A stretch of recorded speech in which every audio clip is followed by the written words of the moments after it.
En amont et en aval de l'action politique beaucoup plus exposée, le Parlement est rythmé par une intense activité administrative. De celle-ci se dégage une forte implication du secrétariat général administratif dans la procédure législative.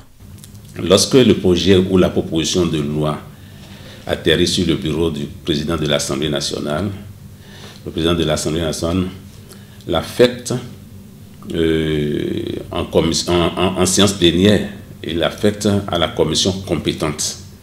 Et dès que ce document, cette proposition ou ce projet arrive au niveau du secrétariat général administratif, moi, à mon tour, je le transmets, et selon le cas, selon que ce soit proposition ou projet, je le transmets donc au président de la commission compétente et en même temps au directeur des services législatifs qui se charge de pouvoir enrôler et puis et de prendre les dispositions pour que la commission qui est saisie ou les commissions qui sont saisies, que ce soit au fond ou pour avis, puissent vraiment commencer leur travail technique et produire un rapport.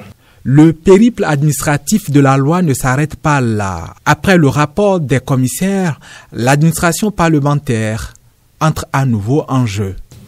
Lorsque le rapport est produit, il est déposé au président de l'Assemblée nationale qui l'a fait de nouveau au secrétariat général administratif.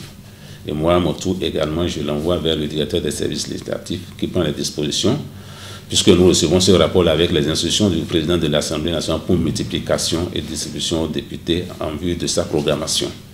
Et donc, dès que le rapport vient, le directeur des services avec ces services techniques font le nécessaire, c'est-à-dire le multiplient, le mettent dans les casiers des députés. Circuit administratif qui sollicite l'action de plusieurs services du secrétariat administratif dont les membres sont d'un soutien permanent aux élus, même à l'étape de l'étude des textes de loi. Même en commission, l'administration est présente à travers les assistants de commission aux côtés des députés pour les appuyer techniquement.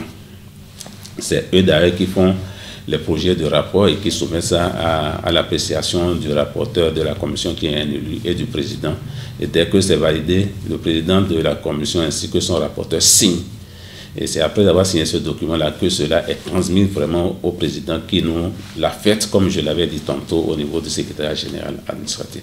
Le secrétaire administratif et ses services ouvrent le bal de la procédure législative. Et ce sont eux qui la referment. Le débat qui intervient en plénière et qui conduit au vote de la loi, nous donne, nous autres, au niveau de l'administration, la possibilité de pouvoir transmettre.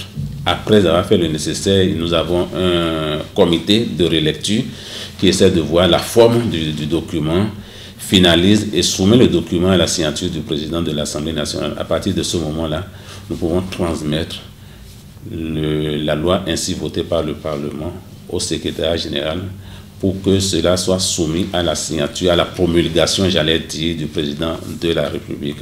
Le circuit administratif d'une loi, trajet où les hommes de l'ombre, sous l'égide du secrétaire administratif, jouent leur va-tout pour des textes de loi irréprochables.